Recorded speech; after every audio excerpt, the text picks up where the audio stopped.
역사로만 인사하겠습니다. 한 사람을 세웁시다 이렇게 인사하겠습니다. 한 사람을 세웁시다. 네, 한 사람을 세웁시다. 오늘은 지난주에 이어서 하나님 나라에 대해서 이제 생각을 해보려고 합니다. 지난주에 하나님의 나라의 특성에 대해서 저희가 생각을 해봤습니다. 두 가지를 생각해봤는데요. 이제 첫 번째는 하나님 나라는 어떤 것인가 였습니다. 하나님 나라는 세상의 다른 종교가 정의하는 것과 좀 다르다고 얘기했습니다. 불교나 이슬람 같은 세상의 종교는요, 바로 육체의 욕구가 채워지는 것을 하나님 나라라고 얘기했습니다. 천국이라고 얘기했습니다. 하지만 우리가 얘기하는 천국, 하나님 나라는요, 육체가 채워지는 것이 아니라 하나님의 통치가 온전히 이루어지는 곳이라고 했습니다. 하나님의 뜻과 하나님의 말씀이 이루어지는 것, 이것이 바로 천국이라고 하는 것이죠. 그래서 우리가 이 땅에 천국이 이루어진다라고 하는 것은 하나님의 뜻이 이루어지는 거고요. 하나님의 말씀이 구현되는 것, 이것이 바로 하나님 나라라고 얘기했습니다. 그리고 또 두 번째로 이제 하나님 나라는 언제 오는가라고 하는 것에 대해서 생각을 해봤습니다. 세상의 종교는 육체를 기준으로 하고 있죠. 그러니까 천국이라고 하는 것은요, 바로 육체가 완전히 채워지는 곳이잖아요. 그러게 육체가 끝날 때 새로운 육체가 시작된다고 얘기를 합니다. 그래서 죽어서 가는 것. 그래서 죽어서 이제 더 좋은 육체적 조건을 따라서 가게 되는 것, 이것이 바로 천국이라고 했습니다. 그러니까 다 죽어서 가는 거죠. 근데 하나님 나라는 하나님의 통치가 이루어지는 것, 하나님 말씀이 이루어지는 것이기에 바로 우리가 죽어서 가는 것이 아니라 오히려 하나님 나라는 우리에게 임재하는 것이고요. 이 땅에서도 임재하게 되는 거고요. 그리고 또 우리가 육체의 장막을 벗어난 이후에도 이루어지게 되는 그런 것이라고 얘기했습니다. 그래서 우리는 두 가지 천국이 있다고 얘기했어요. 그래서 이 땅에서 이루어지는 천국, 즉 우리가 예수 그리스도를 믿고 고백하면 또 성령께서 우리에게 임재하시잖아요. 그 성령의 통치가 온전히 이루어질 때 우리는 이 땅에서도 하나님 나라가 임하는 겁니다. 근데 이것이 완결된 것이 아니라 바로 우리는 세상에 끝이 있다는 것을 고백하고 있죠. 예수님께서 우리에게 다시 찾아오셔서 재림하셔서 이 땅을 완전히 심판하시는 그 순간, 그때가 이제 완전한 천국에 도래하는 겁니다. 그래서 우리의 인생은 바로 지금 임한 천국에 살고 있으면서 또 완전하게 임하실 그 천국을 기대하면서 살고 있는 게 바로 우리의 모습이라고 얘기했습니다. 그래서 우리가 믿는다라고 고백하면요, 어떤 모습이냐면요, 지금 이루어진 천국을 충분히 누리고요. 그리고 그 안에서 또 돌아올 도래할 그 천국을 기다리는 그런 삶을 사는 것이 바로 우리가 믿음으로 산다라고 하는 것입니다. 그래서 오늘은 제가 나누려고 하는 말씀은 다른 것이 아니라요, 바로 이 땅에서 천국을 어떻게 우리가 잘 누릴 수 있을까? 도래할 천국은 이 땅에서 잘 준비하고 있으면 그건 우리가 걱정할 필요가 없습니다. 때가 되면 하나님께서 다 이루시는 것이에요. 근데 우리는 목표가 뭡니까? 내가 살고 있는 지금 이 순간이 천국이 돼야 된다는 거죠. 하나님께서도 우리한테 원하시는 것은요, 지금 이 땅에서도 우리가 천국 안에서 천국을 누리며 살기를 원하신다는 겁니다. 그래서 천국을 우리가 이 땅에서 어떻게 누리며 살 것인가, 이 부분에 대한 얘기를 좀 생각해 보려고 합니다. 오늘 읽은 본문 말씀은 이제 열문화 비유잖아요. 그래서 어떤 주인이 이제 왕위를 받으려고 먼 나라로 떠나게 됩니다. 그리고 10명의 종을 불러서 한 문화씩 나눠줍니다. 그리고 그래서 장사라고 시킵니다. 그러니까 주인이 왕위를 받고 돌아와서 이제 정산을 하죠. 근데 이제 정산을 하는데 어떤 종은 한 문화를 가지고 10문화를 벌었습니다. 그렇기 때문에 그 주인이 굉장히 충성된 종이라고 칭찬하면서 열문화, 10골에 그 다스릴 건설을 줍니다. 또 어떤 종이 와가지고 5문화를 남겼습니다 그랬더니 똑같이 칭찬하시면서 5골을 다스릴 건설을 주셨다는 거죠. 근데 한 종이 와가지고 당신은 엄한 사람이기 때문에 내가 잘못했다가는 크게 혼이 날 것 같다. 그래서 내가 수건에 그걸 꼭 싸서 보관하고 있었다. 그랬더니 그 종을 매우 꾸짖으시면서 그 한 문화를 빼앗아 10문화 가지고 있는 사람에게 종에게 준다는 겁니다. 이 비유의 핵심은, 이 비유가 되게 직설적이에요. 사실 비유라고 하는 표현보다도 그게 다 들어옵니다. 이 비유의 핵심적인 내용은 뭐냐면요, 천국이 우리에게 임했을 때 우리는 그 천국을 가진 자로서 어떤 삶을 살아야 될 것인가에 대한 얘기입니다.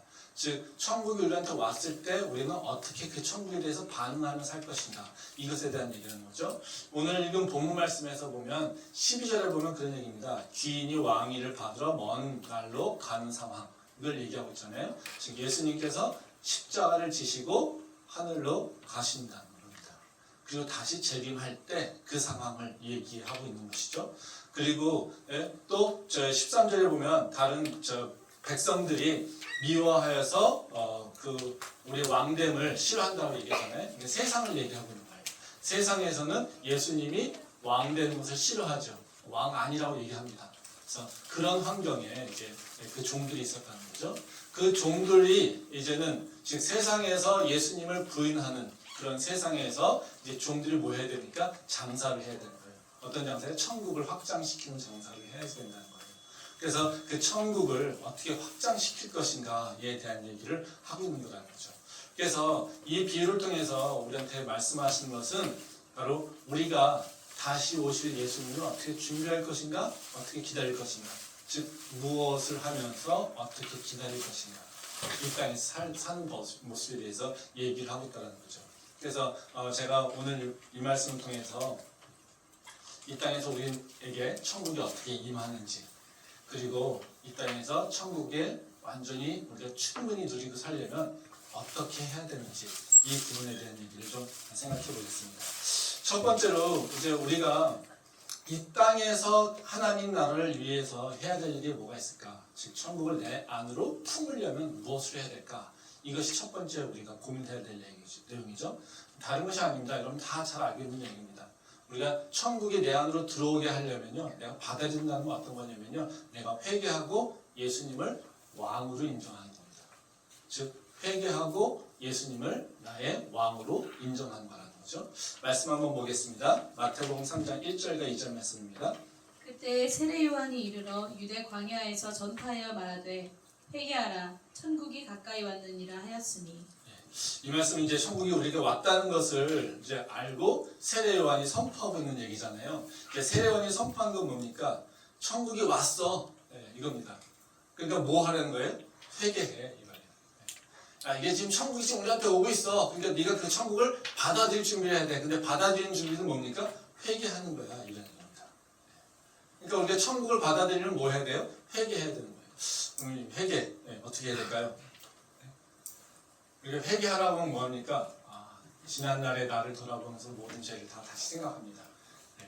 과거에 술 먹고 돌아다녔던 것들, 과거에 친구한테 잘못했던 것들, 누구에게 속여서 거짓말했던 것들, 그렇죠? 대대 열심히 하지 않았던 일들, 엄청나게 많은 내 행실을 돌아보면서 있다는 거죠. 그리고 또 많은 경우는 또 어때요? 그것도 잘 이렇게 느껴지지 않으면요, 기억도 안 나는 그 죄까지 다 우리는 고백하면서 내가 무릎을 치은 죄까지 다 하나님께서 용서해달라고 이렇게 회개하잖아요. 회개는 그렇게 하는 것은 아닙니다. 물론 내가 과거에 지었던 것들을, 잘못된 것을 내가 알고 하나님 내가 이렇게 돌이킬게요 라고 하는 것은 맞습니다. 근데 이걸 억지로 짜내가지고요, 술 먹은 거 재고 거짓말 했던 거 재고 내가 그때 뭐 했지 이거 가지고 다 회개하는 거, 이것이 하나님께서 진정으로 원하시는 회개는 아닙니다. 회개는 어떤 거냐면요, 우리가 회개해야 될 가장 기본적인 죄는 뭐냐면 예수님의 그 통치 가운데 있지 못한 것. 다시 말하면요, 내가 예수님께서 오셔서 나에게 말씀하시고 나를 이끌어 가시는데 예수님 아니에요. 그가 아니에요. 예수님의 통치를 거부를 했었던 것들, 이것을 내가 회개해야지 된다는 거예요. 말씀 한번 보겠습니다. 누가복음 19장 14절 말씀입니다. 그런데 그 백성이 그를 미워하여 사자를 뒤로 보내어 이르되 우리는 이 사람이 우리의 왕됨을 원하지 아니하나이다 하였더라. 말씀 하나 더 보겠습니다. 누가복음 19장 27절 말씀입니다. 그리고 내가 왕됨을 원하지 아니하던 저 원수들을 이리로 끌어다가 내 앞에서 죽이라 하였느니라. 이 말씀 이제 문화 비유에서 실패하는 자들에 대한 얘기를 하고 있는 거예요. 결국은 예수께서 오셨을 때 심판당할 자들이 누구인지에 대해서 그 특성을 얘기하고 있어요. 네, 14장은 세상의 사람을 얘기하고 있고요. 얘기하고 있고요. 그리고 27장도 바로 예수님을 거부한 자를 얘기하고 있어요. 근데 여기서 동일하게 반복되는 단어가 뭡니까? 왕됨을 원하지 아니한다라는 겁니다. 즉 예수님을 왕으로 인정하고 있지 않다라는 거예요. 예수님이 나의 왕이 아니야, 나의 주인이 아니야. 바로 이것을 주인이라고 하는 것을 인정하지 않고 거부하고 있다는 거예요. 누가 주인일까요? 내가 주인으로 살고 있다는 것이죠. 즉 우리가 천국이 나한테 와서 내가 내 안에 천국이 이루어지려면 뭐부터 고백해야 되냐면요. 예수님, 당신이 나의 주인이십니다. 예수님, 당신이 나의 왕이십니다. 이것을 고백해야 되는 거예요. 우리가 기도할 때도요. 우리가 내 욕심으로 내 욕심으로 막 기도하면 뭐부터 기도합니까? 예수님, 이거 필요해요. 저거 필요해요. 이거 이루어져야 되고요. 이거 내 뜻대로 좀 이루어져야 돼요. 그렇죠? 네. 근데 우리가 예수님 나의 왕이라고 기억할 때는 우리가 어떻게 합니까? 이거 이루어지는 것이 아니라요. 예수님, 이 문제에 당신의 뜻이 무엇입니까? 내가 고난당하고 있는데요. 이 문제에서 당신의 뜻이 무엇입니까? 이걸 질문하는 게 우리가 예수님의 왕 되신 것을 인정하는 거라는 거죠. 그러니까 우리는 많은 경우에 내가 원하는 것, 내가 이루려고 하는 것을 찾는 것에 초점이 맞춰져 있어요. 근데 우리에게 가장 중요한 건 내 안에 천국이 이루어지려면요. 내 육체의 조건이 이루어질 때 천국이 이루어지는 것이 아니라요. 내가 하나님의 통치를 인정하고 그 통치 가운데 들어갈 때라는 거예요. 그래서 기도할 때 한번 여러분들 경험해 보십시오. 기도의 첫 마디에 예수님, 내가 이제 당신의 통치 안에 들어가길 원합니다. 성령님, 내가 이 시간 당신의 통치 안에 들어가길 원합니다. 이 시간 내가 당신께 굴복하오니 이 시간 내게 임재하여 주셔서 나의 생각과 나의 마음과 나의 모든 것을 통치하여 주시옵소서. 이런 기도를 한번 해보십시오. 기도의 내용이 달라집니다. 아멘. 그러게 우리가 예수님을 하나님 나라를 나한테로 이끌어서 내가 그 안에 거하려면 먼저 고백해야 할 게 있어요. 예수님, 당신이 나의 왕입니다. 그래서 고백하는 거라는 거죠. 우리 경희 캠퍼스의 모든 성도들이 바로 삶 가운데 예수님, 당신이 나의 왕이십니다. 나의 주인 되십니다. 라고 하는 고백이 있기를 소망합니다. 두 번째로요. 우리가 이제 왕이신 예수님을 고백하고 있다면 그것이 무엇을 의미하는지 좀 정확히 좀 생각해 볼 필요가 있죠. 예수님이 나의 왕이다라고 고백하는 것이 무엇일까? 그래야 우리가 이걸 실천할 수 있잖아요. 그렇죠? 예수님이 나의 왕이다라고 고백하는 것의 의미는요. 그냥 내가 하나님을 바라보고 살고 있습니다라고 하는 것을 고백하는 거예요. 좀 더 이제 회개해서 왕으로 이제 고백하는 건 뭐냐면요. 하나님, 이젠 내가요, 예전에는 나를 막 바라보고 살았어요. 근데 이젠요, 내가 하나님을 바라보기 시작해요. 라는 거예요. 그래서 내 시선이 나에서 나를 막 바라보고 있다가 얼루요? 이제 하나님에게로 그 시선이 돌아가는 것. 이것이 바로 우리가 하나님을 왕으로 섬기는 거라는 거죠. 말씀 보도록 하겠습니다. 누가복음 19장 8절과 9절 말씀입니다. 삭개오가 서서 주께 여짜오되 주여 보시옵소서 내 소유의 절반을 가난한 자들에게 주겠사오며 만일 누구의 것을 속여 빼앗은 일이 있으면 네 갑절이나 갚겠나이다. 예수께서 이르시되 오늘 구원이 이 집에 이르렀으니 이 사람도 아브라함의 자손이미로다. 이 말씀은 이제 삭개오에게 천국이 임하는 장면. 그래서 삭개오의 고백이에요. 이제 예수님이 삭개오의 집에 거하겠다고 말씀하시잖아요. 그 나무가 돌무화과 나무에 올라가서 예수님한테 나오지도 못하고 예수님만 보고 싶어하는 이런 그 삭개오에게 삭개오야 내려와라, 내가 오늘 너희 집에 거할 거야, 이렇게 얘기한다는 거예요. 그러니까 그 얘기를 듣고서 삭개오가 지금 이러는 거예요. 그랬더니 예수님 뭐라고 반응합니까? 천국이 너희 집에 임했다, 이렇게 얘기를 하고 있어요. 근데 여기서 이제 삭개오 반응은 뭐냐면요, 자기의 재산의 절반을 가난한 자에게 나눠주고 속여서 빼앗은 것이 있다면 4배로 갚아주겠습니다. 이 얘기를 한다는 거죠. 이 고백이 되게 중요한 고백이죠. 왜요? 이 고백을 들은 다음에 예수님께서 어떻게 해요? 천국이 너에게 임했다, 너가 구원받았다, 이렇게 얘기했다는 거죠. 그러면 이 고백이 왜 천국을 삭개오에게 임하게 했을까요? 우리가 이걸 좀 알 필요가 있겠죠. 우리가 이 말씀을, 이 삭개오의 고백을 좀 생각해 보면요, 우리한테 오해를 줄 수도 있는 게 있고요, 또 우리에게 진리를 인도하는 두 개의 고백이 섞여 있습니다. 그래서 먼저 우리가 좀 빠질 수 있는 오해가 하나 있는데요. 이 삭개의 고백을 보면서 우리가 말씀을 조금 알면, 예? 삭개의 고백이 어떤 특성이 있냐면요. 율법을 온전케 하려고 하는 삭개의 고백이 있습니다. 어떤 얘기냐면요. 무슨 얘기냐면 삭개오가 뭐라고 하냐면 바로 내가 속여서 얻은 게 빼앗은 것이 있다라면 그걸 4배로 값죄를 갚겠습니다. 이런 고백을 하고 있다는 거죠. 이것은 바로 율법을 내가 어긴 게 있다라면 그 율법을 이제 따라서 지키겠습니다라는 고백이에요. 말씀 보겠습니다. 출애굽기 22장 1절 말씀입니다. 사람이 소나 양을 도둑질하여 잡거나 팔면 그는 소 한 마리에 소 5마리로 갚고 양 한 마리에 양 4마리로 갚을지니라. 이것은 배상에 관한 율법입니다. 뭐라고 합니까? 사람이 소나 양을 도둑질하면, 즉 속이거나 해서 다른 사람의 것을 뺏으면, 이런 경우죠. 이런 경우에 소는 5배로 갚고 양은 4배로 갚아야 된다는 거예요. 그래서 지금 그 삭개오가 뭘 얘기하고 있어요? 당연히 양을 얘기하고 있는 거죠, 머릿속으로. 그래서 지금 내가 속아서 빼앗은 것이 있다면 4배로 갚겠습니다, 이거예요. 즉 율법을 기억하기 시작했고 율법을 지키겠다라고 하는 거예요. 그러면 우리가 생각하기에 뭐예요? 아, 그러면 하나님이 나의 왕으로 받아들이는 것은 우리가 어떻게 하면 됩니까? 하나님의 율법을 잘 지켜서 우리가 행하게 되면 그러면 우리는 하나님 나라를 이룰 수 있을 거야. 이런 겁니다. 한번 생각해 봅시다.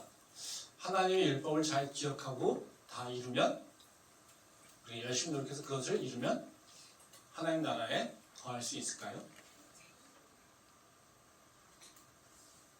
삭개오 거 보면 그렇게 되는 건데, 그렇죠? 그렇지 않죠. 하나님께서 원하시는 이것이 아닙니다.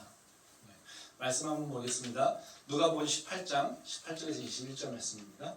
어떤 관리가 물어 이르되 선한 선생님이여 내가 무엇을 하여야 영생을 얻으리이까. 예수께서 이르시되 네가 어찌하여 나를 선하다 일컫느냐. 하나님 한 분 외에는 선한 이가 없느니라. 네가 계명을 안 하니 간음하지 말라, 살인하지 말라, 도둑질하지 말라, 거짓 증언하지 말라, 네 부모를 공경하라 하였느니라. 여짜오되 이것을 내가 어려서부터 다 지키었나이다. 이 말씀은 이제 삭개오 말고 또 다른 부자 청년을 얘기하는 거예요. 근데 그때 부자 청년이 와서 예수님한테 내가 어떻게 하면 영생을 얻을 수 있으니까, 내가 어떻게 하면 천국에 들어갈 수 있으니까 이 얘기를 하고 있는 거죠. 그랬더니 예수님이 뭐라고 합니까? 계명을 잘 지켜. 그랬어요.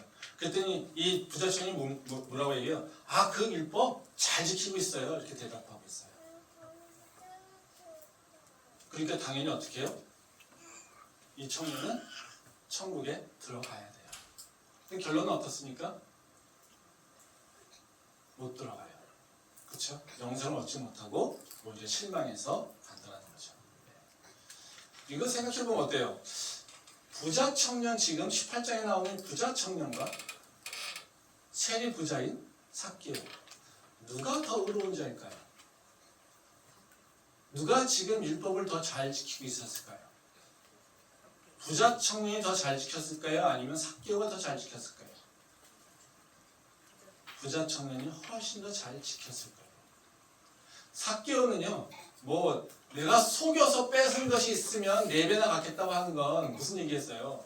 내가 전 재산의 반을 나누겠다는데 지금 뭐가요? 자기 행동이 기억나겠죠.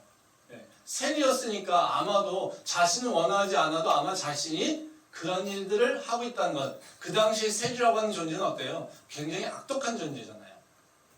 그러니까 그것이 두려웠던 거예요. 그러니까 세리가 율법을 잘 지키고 다른 사람들에게 모범이 되는 행동을 했다?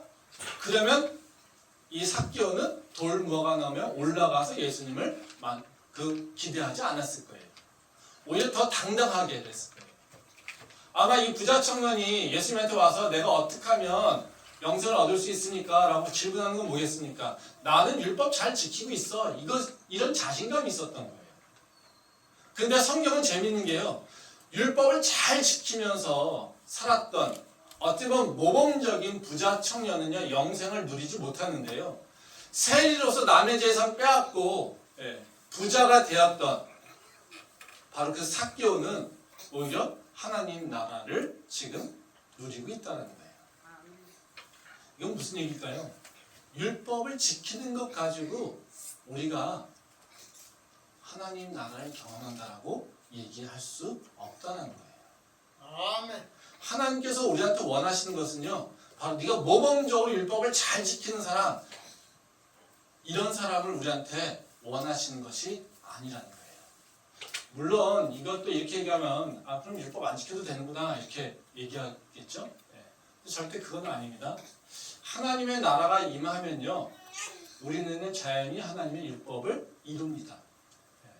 지금 삭개오가 내가 이렇게 율법을 잃어버렸다가 이 얘기를 하고 있는 것은요, 이미 이 대답 때문이 아니라 이 대답이 이루어지는 이 상황이 이미 하나님 나라가 삭개오에게 임해서 이런 고백을 하게끔 만드는 거예요. 그러니까 우리한테는요, 바로 더 중요한 건 하나님의 통치가 임하게 되면 우리 삶에서 율법이 자연스럽게 이루어집니다. 우리가 율법을 지켜서 하나님 나라를 들어가는 것이 아니라요, 하나님 나라가 내게 임하면 하나님의 말씀이 내 삶에서 이루어지게 돼 있어요. 그렇지 않으면 내 삶이 불편해요. 하나님이 자꾸 나한테 말씀하시겠죠. 너 이거 지켜야 돼. 기억나게 하시겠죠. 그러면 그 기억날 때 내 마음이 어떻게 해요? 편하겠습니까? 편하지 않습니다. 부담됩니다. 그래서 내가 그것을 이루어가는 방향으로 살 수밖에 없어요. 이것이 하나님의 통치가 이루어지는 거예요. 근데 우리가 이 선후를 잘 이해를 하셔야 됩니다. 하나님의 나라가 임하면 우리가 하나님의 말씀을 이룹니다. 그렇지만 우리가 하나님의 말씀을 잘 지킨다고 해서 우리가 하나님 나라에 들어가는 것은 아니라는 거죠. 행위적 표현으로 보면 그렇다는 거예요. 이것을 우리 삶으로 이제 끌고 들어와서 보면요, 좀 이해가 편합니다.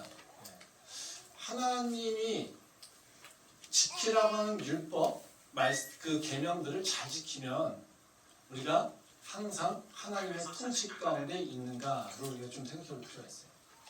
쉽게 우리한테 가장 쉽게 얘기하는 건, 야, 매 주일마다 나와서 예배드려. 이것이 내가 너에게 준 계명이야. 분명하죠? 그렇죠? 한번 생각해 봅시다. 우리가 그냥 매주 와서 예배드려요. 그러면 내 삶에 하나님의 통치가 이루어진 겁니까? 아멘. 잘 모르겠나요?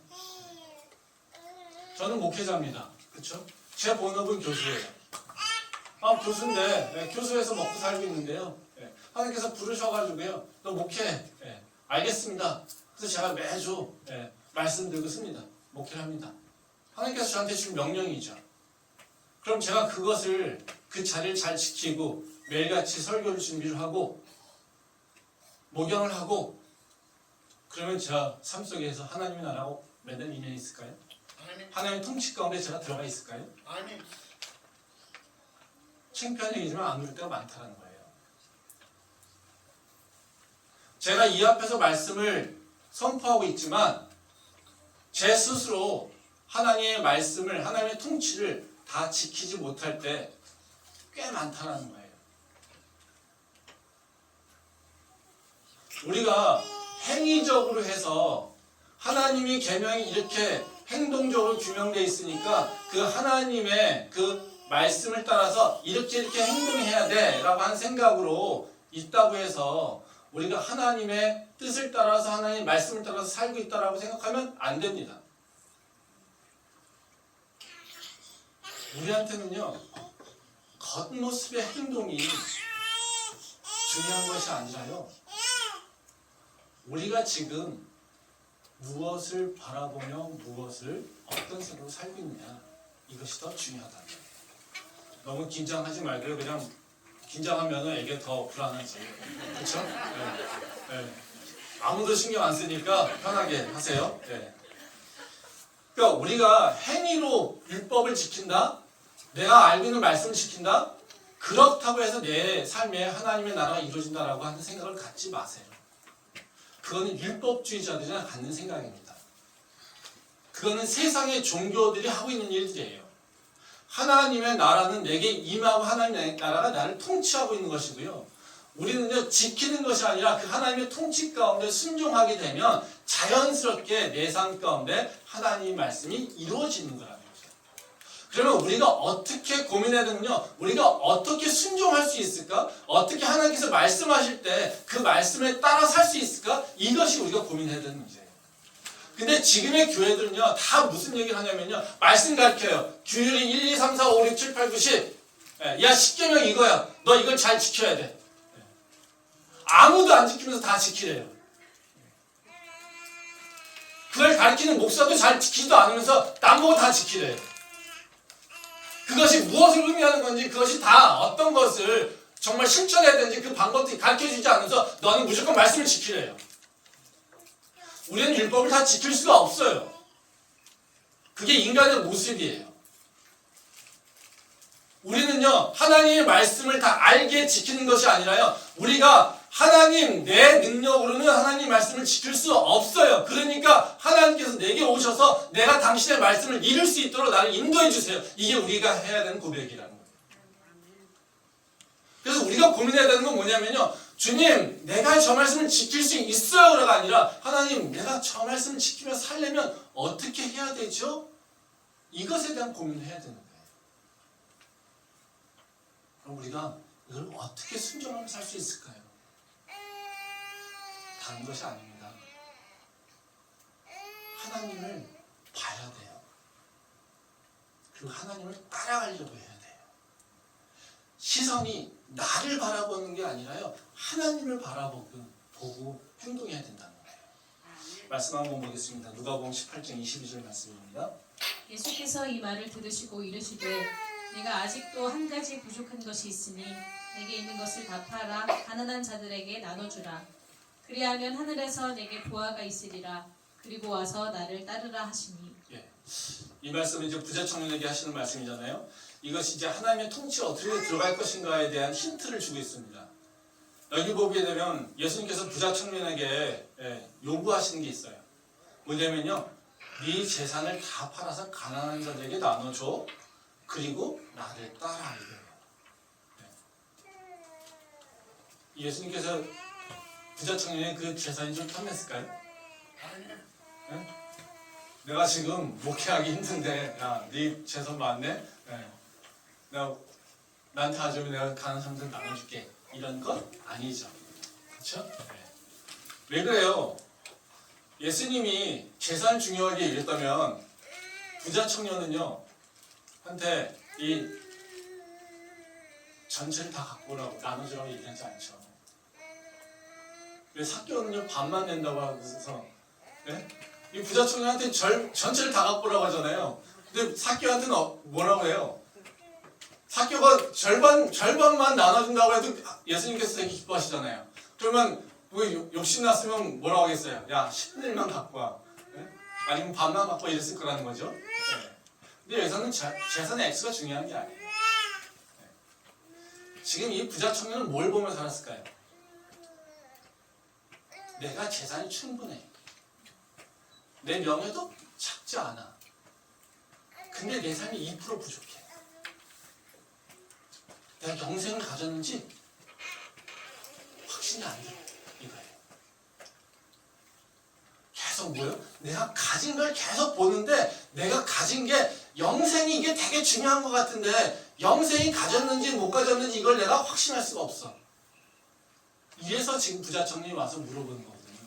내 인생이 2% 부족해. 이 영생만 있으면 100% 딱 채워지는 건데 2% 부족해. 아, 이걸 어떻게 하실까 이거예요. 이 부자 청년은 뭐 보고 살았을까요? 나 보고 살았어요. 근데 예수님이 시선을 어디로 돌리시니까 가난한 사람들을 봐 이거예요. 또 누굴요? 나를 봐 이거예요. 이게 예수님께서 우리한테 원하시는 거죠. 나만 보면, 나를 계속해서 바라만 보고 살고 있으면 어떻게 될까요? 탐욕적일 수밖에 없어요. 끊임없는 욕심으로 빠져들 수밖에 없어요. 여러분들, 내가 가진 게 얼마가 있나 계속 한번 바라보고 계세요. 처음엔요, 별 생각 없을 땐 2% 부족해요. 근데 계속해서 바라보면서 누군가가 내가 가진 게 충분한가 따져보면 어떻습니까? 2%가 아니라요, 10%, 20%예요. 그럼 어떻게 할 수 있어요? 보통 때는 잘 살잖아요. 근데 우리가 어디에 이력설약을 할 때 원서를 쓰면 어떻습니까? 공란이 너무 많잖아요. 그렇죠? 옆에 사람은 어때요? 야, 쟤는 뭐 엄청나게 쓸 게 많아. 뭐 자격증도 많고 뭐 잘할 게 많아. 근데 나는 쓸 게 몇 개 없어. 사실 우리 대학생들이, 청년들이 왜 그렇게 스펙에 막 그냥 정신을 바쁩니까? 뭘 하는지도 모르면서 쫓아다녀요. 왜 그래요? 이력서 쓸 때 고통스럽거든요. 쟤는 많이 써. 한 10줄 쓰는 것 같아. 나는 근데 쓸 게 없어. 요새 입시도 학생부 보잖아요. 학생부가 선생님 다 써줘야 돼요. 왜 중고등학교, 고등학생들이 왜 이렇게 열심히 뭔가를 수행하면서 난리를 칩니까? 학생부에 써야 될 게 있어요. 근데 그게 부족해요.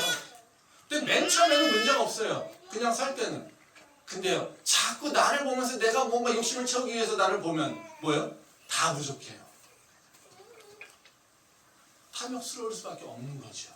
탐욕스러워질 수밖에 없어요. 근데 예수님은 이 부자 청년이에요. 야, 너 자신 그만 봐. 잘 가난한 사람을 좀 봐봐. 너 가지고 있는 게 많잖아. 그리고 나를 봐봐. 네가 원하는 게 뭔지. 이겁니다. 이 말씀은 문화비에서 똑같아요. 말씀 보겠습니다. 누가복음 19장 8절 말씀입니다.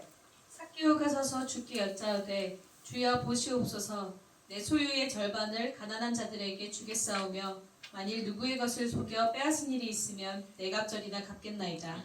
하나만 더 보겠습니다. 19장 16절부터 17절 말씀입니다. 그 첫째가 나와 이르되 주인이여 당신의 한 문화로 10문화를 남겼나이다.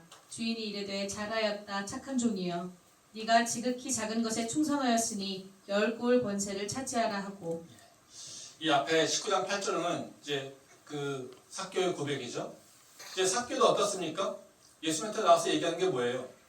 이제 내 소유의 절반을 가난한 자들에게 주겠습니다. 여태까지는 뭐 한 거예요? 가난한 자들한테 세금을 다시 뜯어냈어요.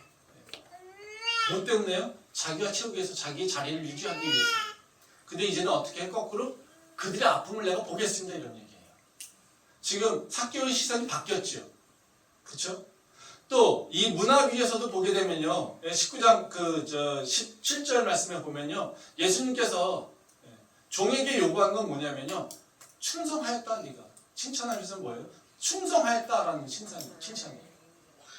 충성이라고 하는 것은 어떤 자들에게 일어납니까? 주인을 바라보고 있는 자들에게 일어나요. 딴 것을 바라보면서 주인한테 충성할 수는 없어요.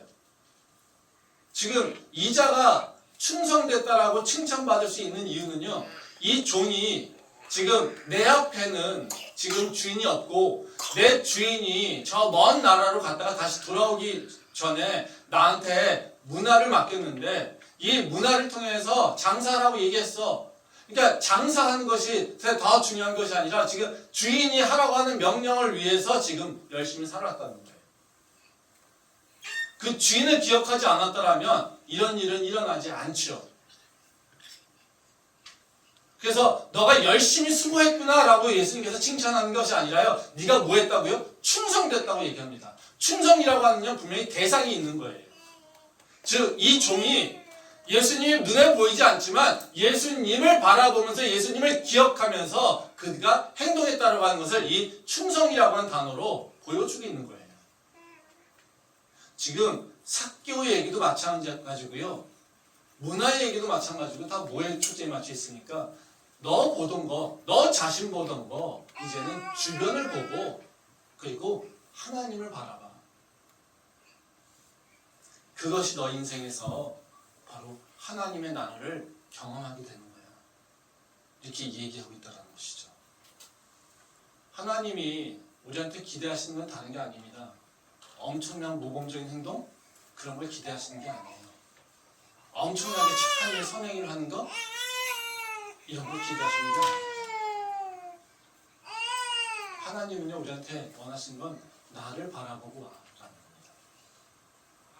네 삶의 현장에서 나를 기억하고 나를 바라봐. 이것을 하나님께서 이렇게 원하신다는 거죠. 우리가 이 삶에서 분주하고 바쁘고 힘들겠지만요, 하나님 나라를 내 삶에 터전에서 이루기를 원한다면요, 우리의 시선이 하나님께로 돌아가야 됩니다. 그 은혜가 우리 안에 있기를 소망합니다. 마지막으로 하나만 더 하고 마무리하도록 하겠습니다. 그러면요, 하나님 바라보고 하면 충분할까요? 이게 더 중요하죠. 하나님 바라보는 내 삶에서 정말 천국이 이루어질까요? 하나님 바라보는 것으로 내 삶에 천국이 완전히 이루어지는 것 되지 않습니다. 문제입니다. 그게 가장 큰 문제죠. 내 삶에 천국이 진짜 이루어지려면요, 하나님을 바라봐야 되는데요, 그 하나님이 어떤 분인지를 기억하고 바라봐야 돼요.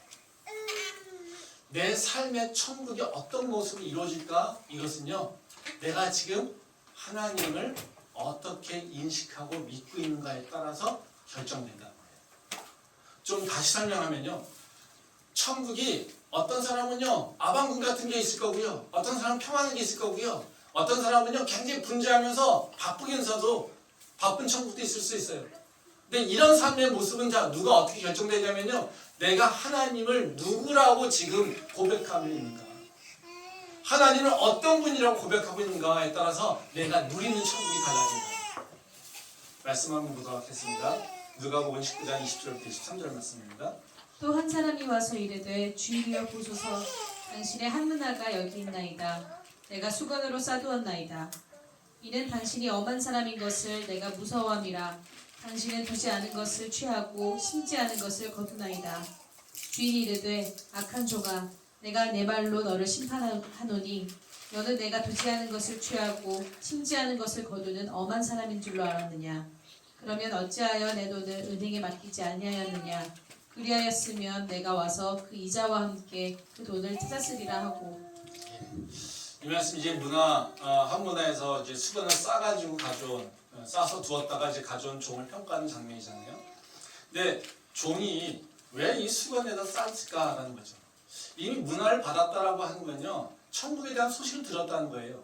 아직 받아들이진 않았지만 천국에 대한 얘기를 듣고 예수님 누군지를 다 알고 있다라는 거예요. 지금 천국이 임하는 것을 지금 경험하고 있었던 거예요. 근데 그가 그것을 갖지 못했어요. 왜 그러냐면요, 바로 그 주인을, 즉 천국의 왕이신 그 주인을 잘못 이해하고 있었다는 거예요. 뭐라고 얘기합니까?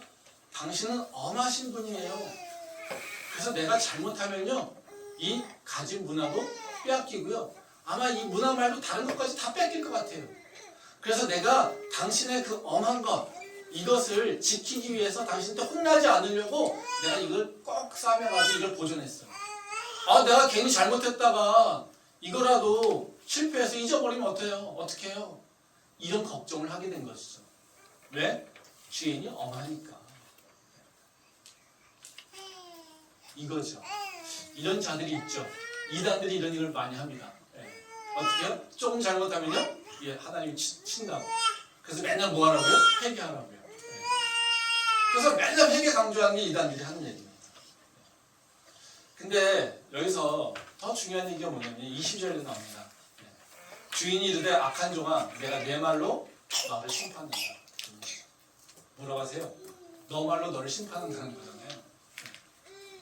지금 하나님 말씀으로 너를 심판한다 이렇게 얘기하지 않으세요? 그렇죠? 너의 말로 너가 심판당할 거야. 언제 당할까요? 지금 일어나고 있는 거예요. 이 땅에서 일어나고 있는 거예요. 이것이요. 엄하니까 어떻게 해요? 엄하다고 인식하고 있어요. 그러니까 맨날 어떻게 해요? 천국의 그 따뜻함이 느껴졌을까요? 하나님은 엄해. 그리고 나한테 굉장히 많은 짐을 주었어. 인자? 무슨 인자? 사랑? 무슨 사랑? 자비? 개뿔 무슨 자비? 없어 그런 거. 하나님은 나한테 원하는 건 말씀 잘 지키고 순종 잘하고 충성하고 이런 것만 원해. 그러니까 난 그거만 할래. 그렇죠? 그 자는 그 말씀을 믿고 사니까요, 수건에 쌓는 거예요. 그래서 예수님 뭐라고 합니까? 그래, 나 되게 엄한 존재야. 그거를 판단하자. 이렇게 얘기하시는 거예요. 네가 잘했는지 보자. 네가 내 말씀 잘 지켰는지 보자. 네가 내 뜻 잘 해냈는지 보자. 내가 진짜 엄한 걸로 너를 판단할게. 이렇게 얘기했습니다. 그러면 이자가 말한 걸로 얘기하면요, 이자가 구원을 얻을 수 있을까요? 칭찬받을 수 있을까요? 아니요. 안 되죠. 그게 되지 않는 거예요. 율법주의자가 절대로 구원을 얻지 못하는 이유가 뭡니까? 율법을 다 지키면 돼. 예. 그 율법이 누굴 판단한다고요? 그들을요. 내가 얘기했던 그 율법으로 누굴 판단한다고요? 나를 판단한다. 내가 하나님의 자비를 얘기하면요, 내가 자비로 평가를 받는 거고요. 내가 하나님의 사랑을 고백하면서 하나님의 사랑을 나누고 있다면 하나님은요, 나를요 사랑으로 평가하고 있는 거고요. 하나님의 나를 은혜로 고백하고 있어서 항상 은혜로우신 하나님을 고백하고 있다면요, 나는요 은혜로 평가를 받고 있는 거예요. 내가 하나님이 어떤 분인지를 결정하는 것, 이것으로 우리는 그 평가를 받고 내가 이룰 천국의 모습이 결정됩니다. 저는 목회를 하면서 우리 교회에 대한 고백과 믿음이 있어요. 하나님이 우리를 사랑하시고요, 하나님이 우리 교회를 책임진다는 거예요. 지난주에 셀리더들하고 모임을 했더니요, 셀이 잘 안 돼요. 예. 힘들고요, 뭐 그래요. 예. 제가 그래서 그런 얘기 했어요. 내가 목회 15년 됐는데 셀 잘 된다는 얘기는 내가 한 번도 들어본 적이 없어요. 내 15년 동안 셀 잘 돼요, 우리 셀은 너무 좋아요, 내가 이런 얘기 한 번도 들어본 적이 없어요. 15년 동안 저는 목회하면서요, 우리 교회가 차고 넘쳐요. 막. 예.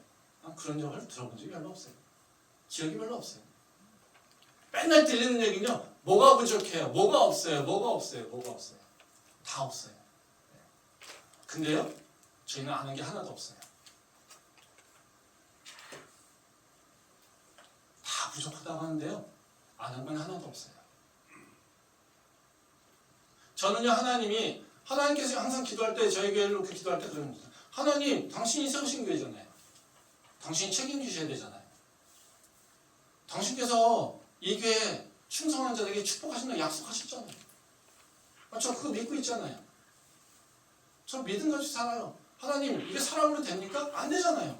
하나님께 당신께서 통치하셔야 되잖아요. 저는 맨날 그래요. 제가 말씀 준비하다가도 맡기면요, 하나님 당신들의 자녀들이잖아요. 내 자녀예요? 내 학생이에요? 아니에요. 당신의 사랑하는 영혼들에게 어떤 말씀을 먹고 싶으니까 지금 나한테 주세요. 저는 그래요. 되게 뻔뻔하죠.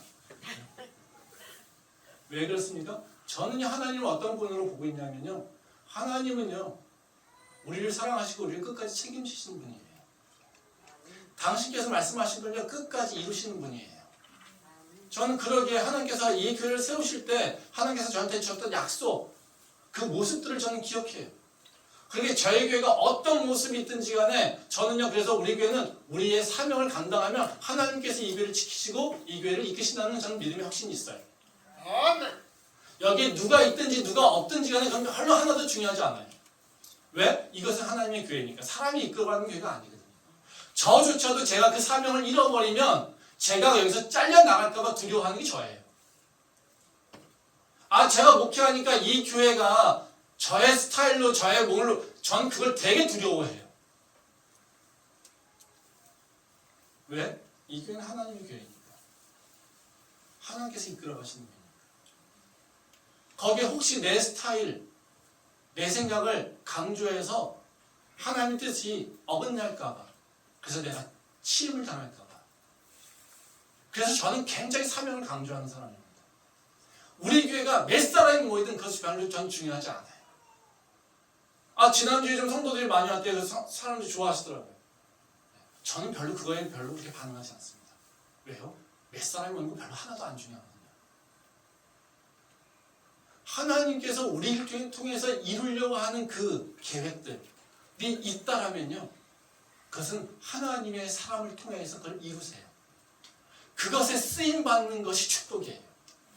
저도 제가 고백하면서 제가 신앙생활하면서 고백하는 건 뭐냐면요. 하나님 저 같은 자를 사용해 주셔서 감사해요.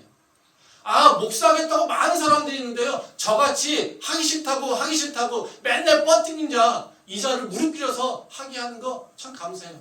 아 그때는요 왜 나를 불렀냐고 굉장히 원망하고 그랬는데요. 하나님 지금 보니까요 그게 은혜라고 고백하고 있어요. 아멘. 그래서 이 자리가 되게 부담스럽고 매주마다 말씀 준비하려고 머리가 터지지만요. 그래도 이 자리를 유지할 수 있는 이유는 하나님께 제가 혹시라도 범죄하여서 하나님께서 주시는 그 은혜에 그 축복을 놓쳐버릴까 봐. 나는 지금 충분히 하나님의 나라를 경험하고 있는데 바로 이 하나님의 나라를 내가 빼앗길까 봐. 전 그게 두려운 거예요. 우리가 하나님이 어떤 분인지를 믿고 있는 대로 내 삶의 천국의 모습이 결정돼요. 내가 하나님을 모르고요. 내 마음대로 살고 있어요. 육체의 쾌락만 원하고 있어요. 내가 더 많은 걸 얻기만을 위해서 있어요. 그러면요. 그건 하나님 뜻하고 전혀 상관없죠. 그거는 천국을 경험할 수가 없어요. 근데 성경에서 얘기하고 있는 하나님의 그 성품들을 따라서 내가 믿고 고백하고 있더라면요. 그 내가 고백하고 있는 그 하나님의 성품들이 내 삶 가운데 다 이루어집니다. 그게 바로 이 말씀이에요. 여러분 한번 생각해 보십시오. 내가 지금 하나님을 누구라고 고백하고 있습니까? 하나님이 어떤 분이라고 고백하고 있습니까? 하나님이 무엇을 좋아하고 무엇을 싫어하는지를 여러분들은 어떻게 고백하고 있습니까? 그 고백이, 그 믿음이 여러분들의 삶을 결정합니다. 그래서 말씀이 중요한 거고요. 그래서 우리는 진리를 찾고 있는 거고요. 끊임없이 성경을 통해서 하나님의 말씀으로 내 삶을 이끌어 가려고 하는 바로 그 이유예요. 믿으시려면 하나님을 제대로 믿으시기 바랍니다. 아멘. 그때 그 천국이 이 땅에서 지금 경험할 수 있다는 것을 다시 한번 경험하고 고백할 수 있는 우리가 될 수 있기를 소망합니다. 아멘. 기도하겠습니다.